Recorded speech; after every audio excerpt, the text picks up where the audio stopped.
Hey, what's up everybody? Welcome to FoundFlix. On this Ending Explained, with the new sequel Dr. Sleep, I thought it would be the perfect time to revisit the original classic Stanley Kubrick's The Shining, where Jack Torrance becomes the winter caretaker at the Overlook Hotel. Terror starts ratcheting up as Jack uncovers the hotel's dark secrets and begins to mentally unravel into a homicidal maniac. The Shining is one of the most iconic and beloved horror films of all time. There's no question about that. Stanley Kubrick ain't your ordinary director. He's one of the all-time greats. So it's no surprise his version of Stephen King's book is wholly his own vision, busting at the seams with iconic imagery and moments, all creating a very distinct kind of atmosphere and tone that sets it on its own high tier in the genre. One person who is definitely not a fan of Kubrick's quite different take on the book is the author himself. King has been quite outspoken over the years about how much he dislikes Kubrick's film because it changed so much from his novel. Most importantly, Jack's character. He's portrayed as more sympathetic in the novel, while Jack Nicholson's Jack is pretty much unhinged from the get-go, only getting more insane as time goes on. And yeah, that's the kind of thing you'd expect from Nicholson. He's good at going nuts, that's for sure. So while I do understand King's perspective, Nicholson's performance here is one of the most absolutely thrilling of all time to watch. You could even do like an entire acting class just based on Nicholson's facial expressions here. There's some seriously memorable stuff going on. And with a filmmaker like Kubrick, inevitably people are going to be analyzing every single piece of the movie, trying to find hidden meanings.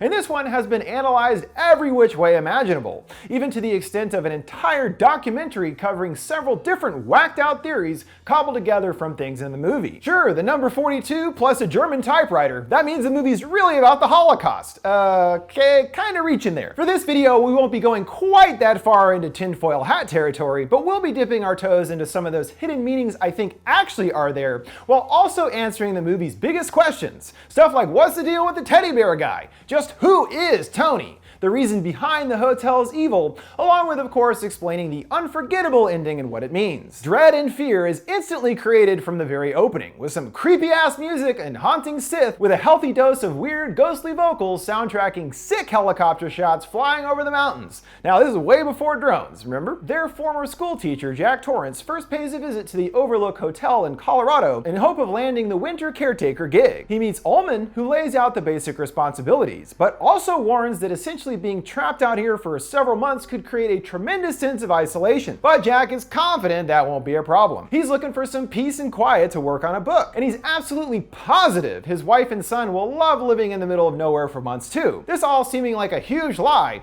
already showing us just how desperate he is. He's willing to say anything to get the job without even taking his family's feelings into consideration. Jack above all else. Which becomes even more clear when Ullman informs him of an alarming incident from the hotel's history. Back in 1970, the winter caretaker, a man named Charles Grady, went nuts and chopped up his wife and two daughters with an axe, chalking it up as your classic case of cabin fever. And again, Jack plays it cool, even suggesting that his wife would find the story amusing, as she's a fan of horror films. Well, if you say so, Jaggy boy. And don't worry, you're definitely not going to go nuts and try to do the exact same thing he did. That is definitely not gonna happen.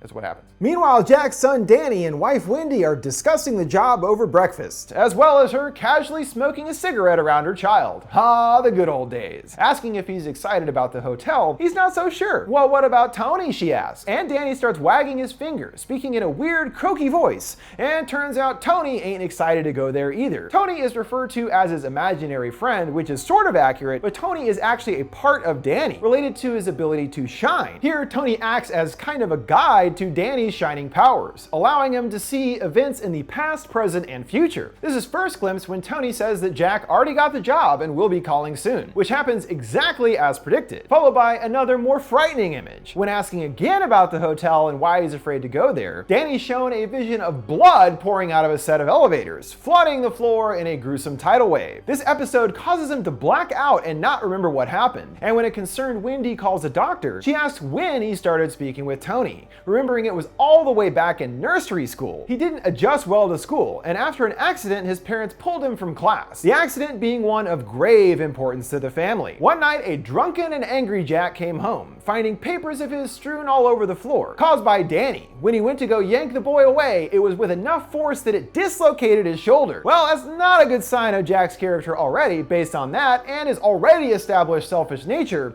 even if she insists that it was only an accident. Whatever you gotta tell yourself, sweetie. sweetheart. He did at least vow to never drink again, and has been on the level ever since. So, you know, that's something. Arriving at the hotel, the family are given a tour of the grounds, and Wendy is quite impressed with its size and beauty. Ullman delves into the location's history, including quite importantly that it was built on top of an Indian burial ground. The building crew even having to fight off Indian attackers during construction. Well, we know even from just Stephen King stories alone that it is bad mojo to build on top of a graveyard, and the many restless spirits could be responsible for the hotel's evil, essentially cursed due to its location.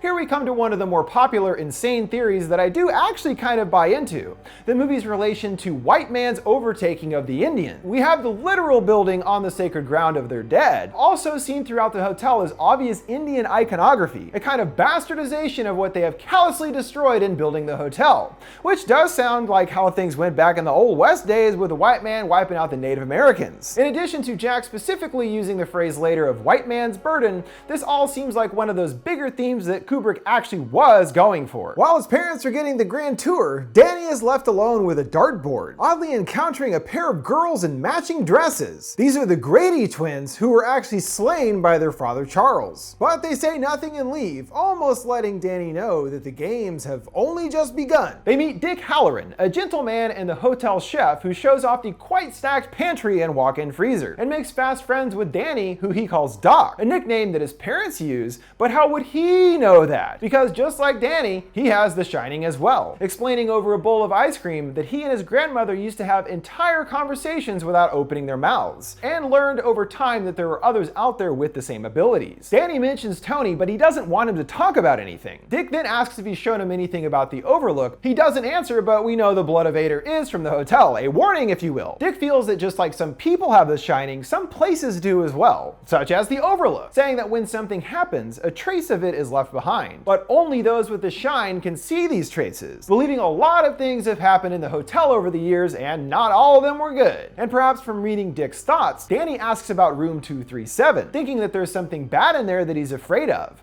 But Dick insists he's not afraid, while also demanding that Danny never enter the room. Well, that seems suspicious, as though he's already aware of something bad in there. A month later, the family appears to have fallen into a comfortable routine at the hotel, the ever-caring and sweet Wendy bringing a still snoozing Jack some breakfast. She asks to go on a walk, but he says he's got to do some writing first. Our first sign of his becoming separated from his family and turning obsessed with working, even though he admits he has no good ideas. This seems to be another major actual problem for Jack, that he's just not a very good writer, and that's where a lot of his problems come from as well. As the days pass, we see his behavior already becoming more aggressive and closed off. While furiously typing away at the typewriter, Wendy cheerily comes in asking how it's going. He grumbles that he wants to finish his work and goes off on her about how every time she comes in, his concentration is broken, establishing a new rule. If he's in the room, that means he's working, so don't come in. Geez, what a total ass. Soon there's a massive snowstorm that covers the grounds. Seeing Wendy and Danny happily frolicking outside, well, Jack's definitely got something else going on, staring blankly out the window and looking totally deranged. Man, I love that face. Might be my favorite one. Turns out the storm took down the phone lines, and when using an emergency radio, she finds out it's the worst storm they've had in years, and the lines usually stay down until spring. Geez, sure is remote out here.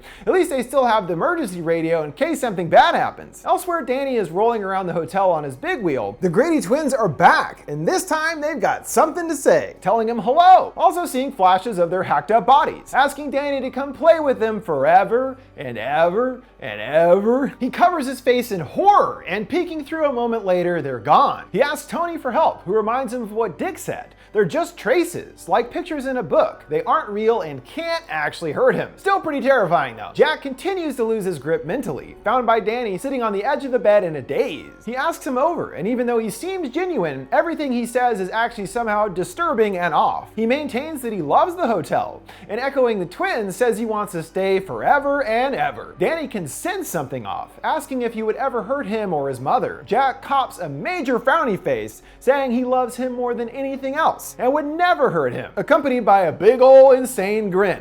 Everything's fine, Danny, nothing to worry about. Good lord, this dude is going nuts. One day while playing with some cars, a tennis ball rolls towards Danny out of nowhere. He follows it to the usually locked room 237, this time finding the door wide open, thinking it must be his mom in there. The curiosity takes him through the forbidden door, though we don't actually see what happens. Back at his desk, Jack is going ballistic, heard by Wendy screaming, finding him in the throes of a nightmare. Trying to bring him back, he topples out of the chair, and looking genuinely frightened, reveals he dreamt of killing her and Danny in the same exact manner as Charles Grady, and he is coming to realize that he is losing his mind. Yeah, you think so, bud? Woo-wee! Danny enters the scene, and Wendy notices marks on his neck, assuming that it was Jack responsible, having harmed the boy again. But he's still way too disturbed to defend himself or even really say anything in response as she flees with her boy. A still upset Jack rages and yells at no one, coming to the gold room and takes a seat at the empty bar. And we can see Jack longing for even a sweet sip of lady liquor. His luck is about to change, a bartender magically appearing in the bar now completely stocked. Strangely, Jack already knows the man's name is Lloyd, who he says he always liked better than the others, implying that they have met before. Lloyd here, and indeed all of the spirits seen, are manifestations of the evil at the hotel and are obviously setting Jack up to inevitably go bonkers and kill his family. When asking how things are going, he admits things could be better, but he also maintains that he would never hurt Danny. His wife, on the other hand, he reveals he is less of a fan of, calling her a bitch for never letting him forget what he did. Wow, what a romantic, huh? His venting session is interrupted by a frantic Wendy, who has new concerns in the hotel, that of a supposed woman in room 237, who is the one who actually hurt Danny. Looks like some of these spirits, at least, are more than just traces and can actually cause physical harm. The book makes the connection more obvious, but the spirits are becoming more dangerous because of Danny's presence and powers, kind of feeding on them to grow stronger. Though they can also do more than harm as Jack goes to investigate the room, which appears completely normal until entering the bathroom. And there actually is somebody in the tub. A shapely young woman exits and alluringly approaches Jack, which he seems to approve of in another hilariously demented looking smirk. She plants a big kiss on him, and her figure changes to a rotted older woman who cackles and chases him in disbelief out of the room. The movie doesn't expand on who this is, but she was once a patron of the hotel, Miss Massey. She came to have an affair with a younger man,